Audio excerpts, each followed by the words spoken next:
सस्नेह निमंत्रण Shri Vitthal education and research institute Pandharpur SVERI येथे रविवार दिनांक 31 ऑगस्ट 2025 रोजी स्वेरी संकुल गोपाळपूर येथे सकाळी ठीक 8:30 वाजता आयोजित स्वेरी लॉ कॉलेज पंढरपूर नवीन बहुउद्देशीय इमारत व विद्युत प्रकाश झोनने सुसज्ज भव्य क्रीडांगणाचा उद्घाटन सोहळा आणि मुलींसाठी 9 मजली नूतन वसतिगृह उभारणी सोहळ्यासाठी सस्नेह निमंत्रण। शुभ हस्ते माननीय नामदार श्री चंद्रकांत दादा पाटील उच्च व तंत्र शिक्षण मंत्री महाराष्ट्र राज्य।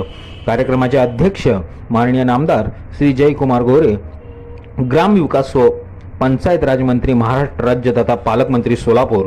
प्रमुख उपस्थिती आमदार समाधान दादा अवताडे, आमदार अभिजित अबा पाटील, आमदार राजू भाऊ खरे, आमदार बाबासाहेब देशमुख, माजी आमदार ॲडव्होकेट शहाजी बापू पाटील, माजी आमदार प्रशांत मालक परिचारक, माजी आमदार राजाभाऊ सातपुते, शशिकांत चव्हाण, स्वागताध्यक्ष भाजप डॉक्टर बी रोंगे, प्राचार्य स्वेरी कॉलेज पंढरपूर।